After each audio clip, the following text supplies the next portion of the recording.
peace building in the 21st century.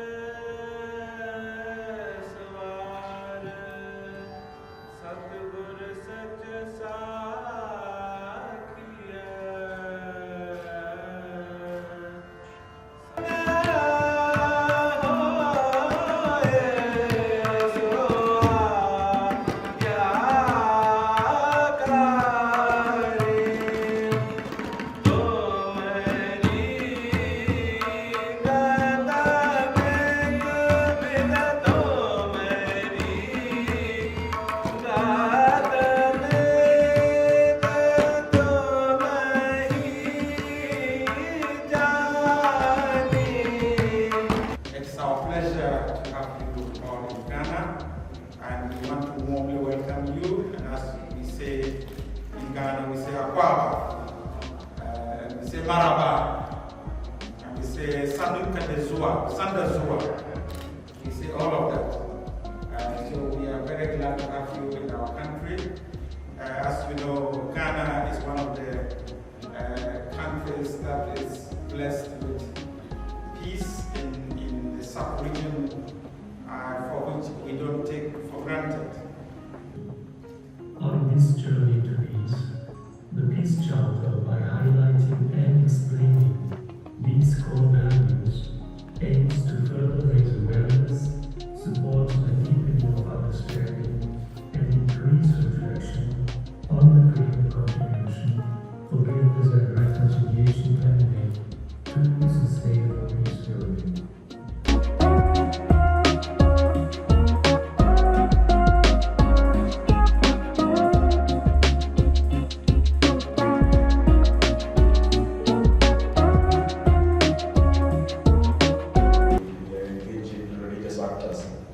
Trying to see how we can move forward. Nowadays, we like calling it to develop a culture of peace, as opposed to reacting to situations of conflict. Peace is an important aspect in the dignity of the human being. Actually, the worst aspect of lack of peace is what it does to the dignity of the human being. And the people who are caught up in situations where there is conflict,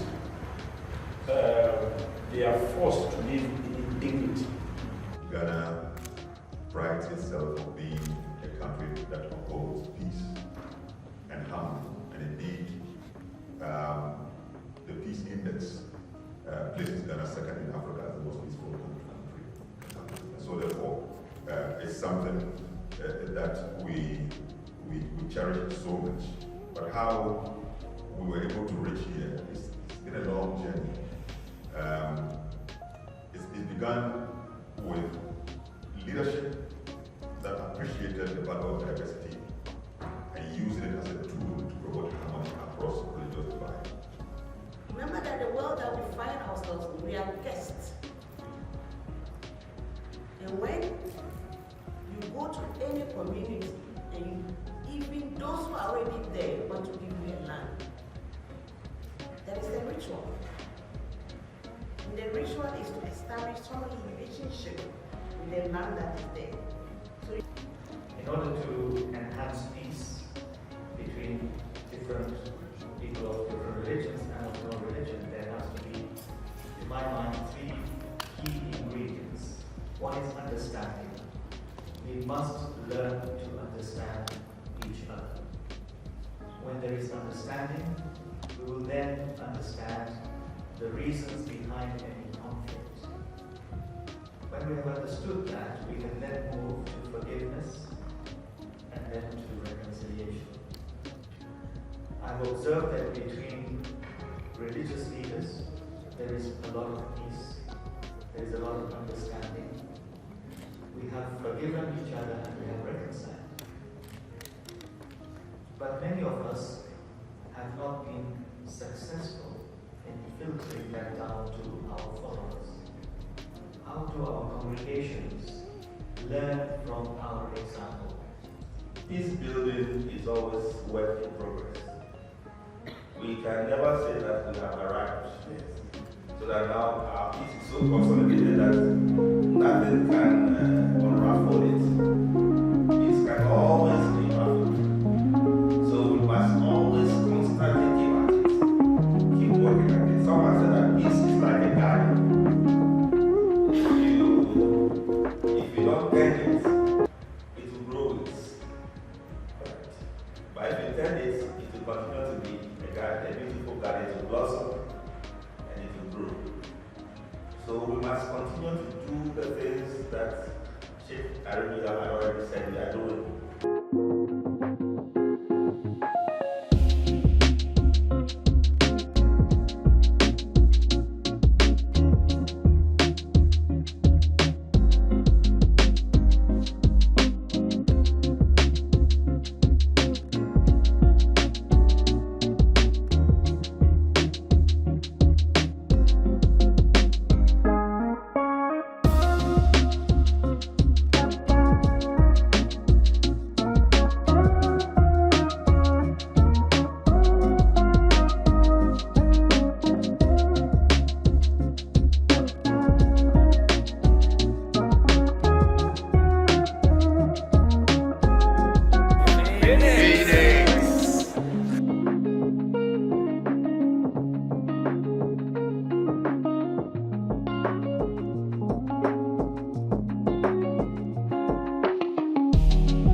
Among other things, when you look at the mandate of the National Peace Council, and then you look at the country Ghana, you realize that a lot of things that have been done, which has also contributed into making Ghana the second most peaceful country in Africa, is the preventive steps taken by all stakeholders, including the National Peace Council. And the only way to get out of those frictions points is to learn the art of forgiveness. And thankfully, our religious traditions have got embedded in them teachings on forgiveness. And at the heart of the Christian Lord's Prayer is that forgive us our trespasses as we do what? We forgive those who trespass against us. In other words, in seeking forgiveness, you are promising to forgive. There is a promise within that seeking of forgiveness. That's the Christian Lord's Prayer that every Christian has to recite. So that is a very important part, a resource, a value that we have that we cannot ignore. So, created in God's image, who is ever forgiving, he never gets tired of forgiving. We have to emulate God's characteristics, and he has given us infinite potential to forgive. Sometimes we are not aware of it. We have to be sensitized and reminded of it. So forgiveness is so important within families, within the community, within the society, within the nation. Because without that, you will be continuously in conflict.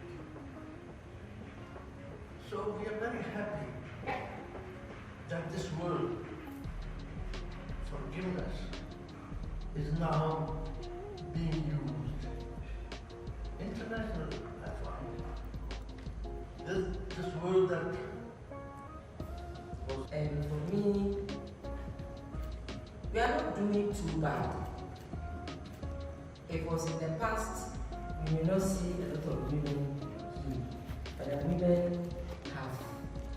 themselves relevant and have raised issues about inclusivity, that women wanted to be included in whatever affects society, because as we all know, women form half of every society, if not even more. And so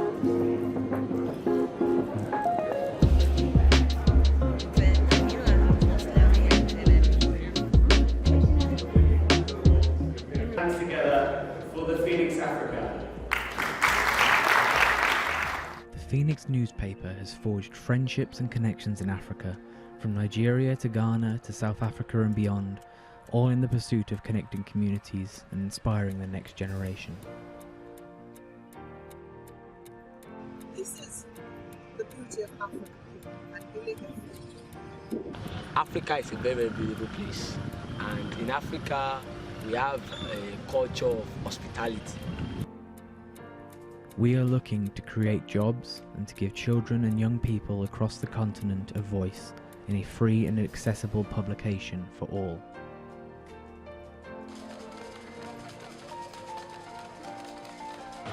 It's a magazine that is just coming up, talking about our culture, our traditions, the beauty of Africa in every nooks and crannies, featuring people, events, and places. With the help and support of government, business and individuals, we hope to produce a publication that is created by Africans, about Africa and for Africa, forging ahead with positivity.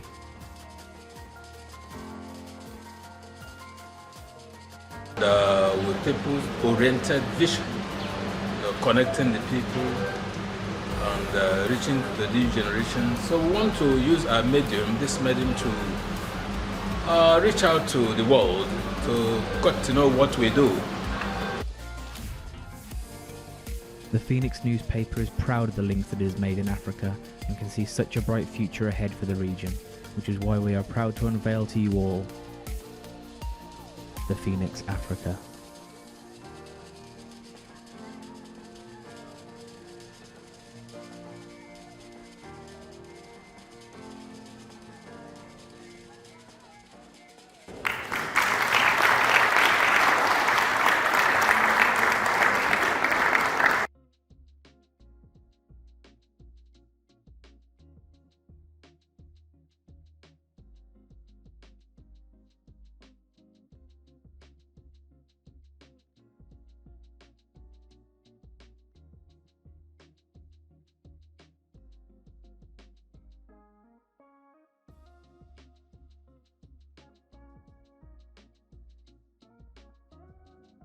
And within that period, the Ooni of Ife, in his remark, he said, this magazine is just too rich and it will be selfish for Nigeria alone to own Phoenix, Nigeria.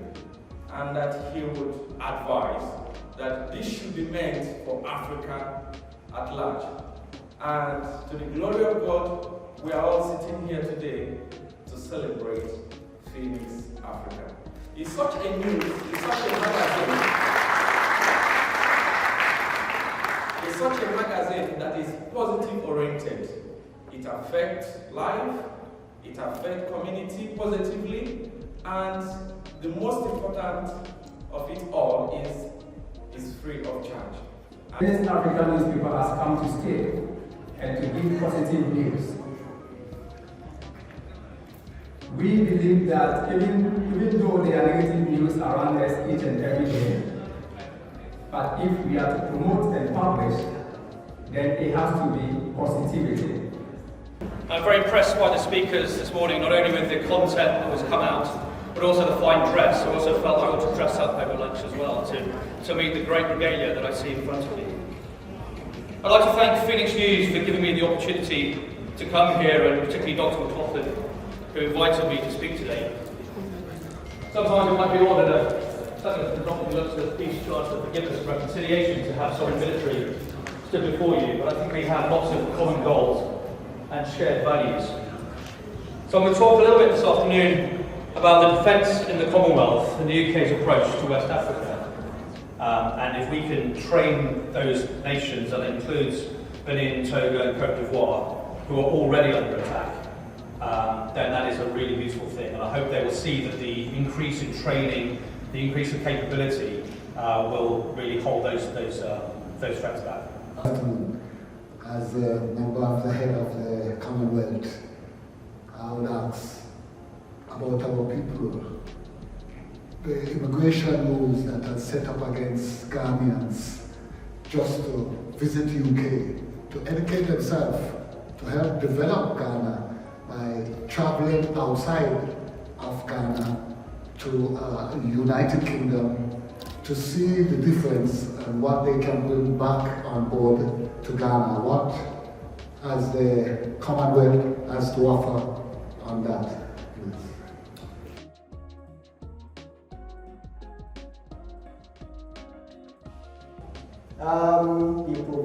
They provide funds for us to train young ladies and men in the cocoa industry.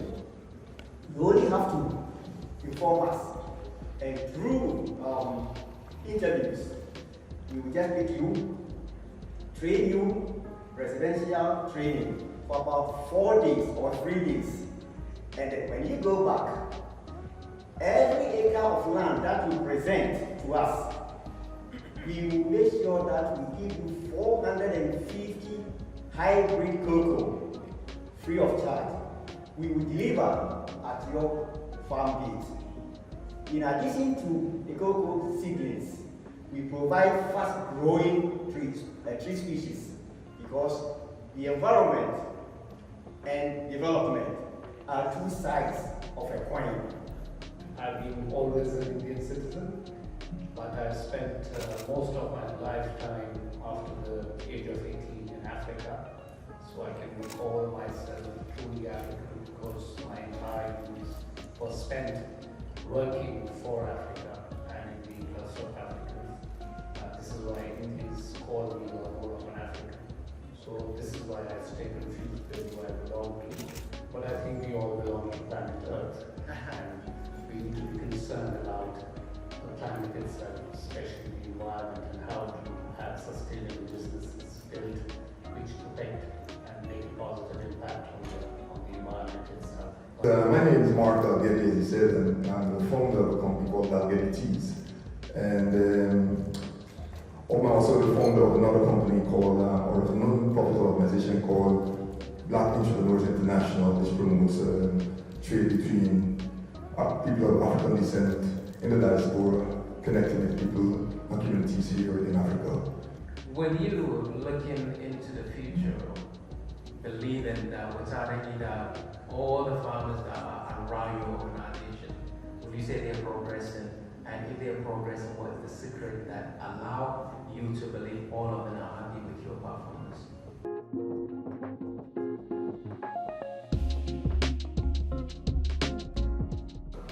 Thank you, ladies and gentlemen, for listening to me.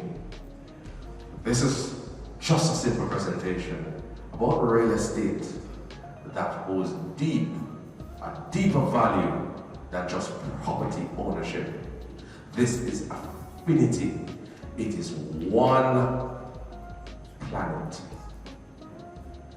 with diverse people. And I close by saying, one love, one heart, let's get together and feel alright.